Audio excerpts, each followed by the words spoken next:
On a ce monsieur Keppel, là, qui semblerait être officiellement spécialiste de l'islam. C'est marrant, tous ces spécialistes de l'islam qui viennent pas de l'islam. Ça serait marrant de voir qu'en France, chaque fois qu'on a un type qui intervient sur le judaïsme, ça serait un musulman pratiquant, par exemple, ou un arabo-musulman. On se poserait des questions. Hein.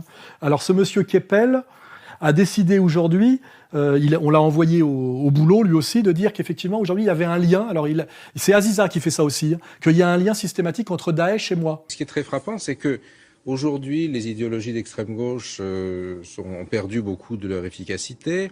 Un certain nombre d'idéologies d'extrême droite, certaines sont très anti-islamistes. Vous en avez d'autres, comme le monde de la diodosphère, de Soral, qui se rejoignent avec les islamistes radicaux. C'est évident que Daesh me déclare la guerre, me menace de mort, et que tout ce que je déclare depuis des années sur l'islamo-fascisme, non, l'islamo-fascisme, c'est pas moi, c'est l'islamo-sionisme et l'islamo-racaille, qui d'ailleurs amène à l'islamo-fascisme, tout ce que je déclare depuis des années là-dessus est une mise en garde contre tout ça. Et après, on a là-dedans des jeunes aujourd'hui, qui sont souvent d'anciens délinquants ou d'anciens paumés ou d'anciens rappeurs, qui se réislamisent sur un islam fantasmé qui, lui, est plutôt un islam salafiste, djihadiste, etc., et ce que j'appelle moi les islamo-racailles, tu vois, et qui sont, dont on parle très bien dans le film Un prophète, tu sais, là, le film Un prophète, là, voilà. C'est-à-dire des Français d'origine immigrée, issus du Maghreb, et dont l'assimilation a échoué pour toutes les raisons que j'ai déjà évoquées dans mes livres, et qui cherchent une identité valorisante, et là on leur offre quelque chose qui est la fierté musulmane, compris par un loupard de banlieue, qui n'est pas religieux, qui est un libéral en réalité, et qui a une formation de voyou, et d'un seul coup ça donne un espèce de machin, que j'appelle moi l'islamo-racaille, effectivement avec l'idée du djihad, qui est un truc un peu qui est le prolongement de la baston du bas de l'immeuble. Hein. Je suis celui qui a prévenu depuis le plus longtemps et le plus sérieusement contre les dangers qui amenaient à Daesh. Alors quand on lui pose la question, mais quel lien entre Soral et Daesh, puisque Daesh menace Soral, Daesh incarne tout ce que Soral dénonce dans les dérives de l'islamisme radical, il dit oui mais il y a congruence. De quel droit vous livrez-vous à un amalgame aussi douteux ? Eh bien monsieur, je vous suggère de lire le livre, ce qui vous permettra d'avoir la réponse à votre question. Et ça, c'est pour égalité et réconciliation, c'est ça ? Mais lisez, parce que vous verrez qu'il y a ce que j'appelle la congruence entre les deux types de discours. Alors évidemment, ce mot magique, là, comme ça, c'est un peu comme abracadabrantesque, quand Chirac était un peu gêné pour répondre à des questions légitimes. On rapporte une histoire abracadabrantesque. Alors, congruence, qu'est-ce que c'est ? On est obligé de se dire, tiens, il y a congruence entre le soralisme et Daesh. Alors, le mot congruence, c'est un mot qui vient, des mathématiques, et plus précisément de la géométrie. Ça veut dire identité de forme. Hein, voilà. Donc, il y aurait identité de forme entre Daesh et moi. Alors, quand on prolonge la métaphore dans le domaine politique, ça veut dire qu'il y aurait équivalence. Alors, que veut dire le mot congruence ? Tout le monde me parle de ça, je l'ai utilisé. Ça veut dire qu'il y a des récits qui fonctionnent quasiment de la même façon.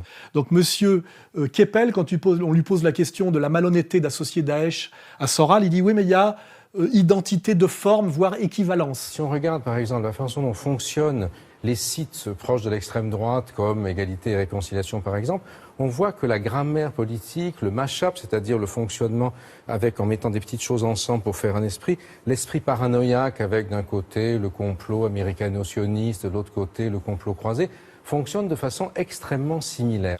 Alors j'aimerais bien savoir en quoi il y a équivalence entre Daesh et Soral. Et malheureusement, si nous pouvions, même stratégiquement, retourner ces musulmans qu'on a instrumentalisés contre nous pour détruire le pays et en faire les meilleurs citoyens français et les meilleurs défenseurs de la France contre le projet de destruction mondialiste, il y aurait quelque chose de l'ordre de la justice immanente, de l'ironie hegelienne et du bien qui personnellement me donne envie de tenter la chose. J'aimerais que demain, ce soit les musulmans qui finalement nous aident à sauver la France du projet de destruction de la France qui est le but. Mais lisez, parce que vous verrez qu'il y a ce que j'appelle la congruence entre les deux types de discours. C'est évident un mensonge total. La seule congruence qu'on peut trouver, c'est une certaine congruence entre l'idéologie de Daesh et l'idéologie sioniste religieuse ultra. Hein. C'est-à-dire au niveau de la prétention à la conquête territoriale au nom d'une religion. Cet endroit est aux Juifs, uniquement aux Juifs. C'est à nous, pas seulement parce que nous étions là ou que nous l'avons reçu. C'est à nous parce que depuis ce lieu, nous devons accomplir notre mission dans le monde. The Caliphate currently occupies around 35% of Syria, including most of its oil-producing region and a large part of Sunni-dominated Iraq. الحمد لله يوم الله جاب المسلمين وانفتحت صارت ديار المسلمين ديارا واحدة لا فرق بين عربي وأعجمي إلا بالتقوى نحمد الله ونشكره ونتمنى أنه الوضع يسود إلى بغداد يصل ومن بغداد إلى الأحواز. La seule congruence qu'on peut trouver, c'est une certaine congruence entre l'idéologie de Daesh et l'idéologie sioniste religieuse ultra. Hein. C'est-à-dire au niveau de la prétention à la conquête territoriale au nom d'une religion et à la violence sanguinaire systématique.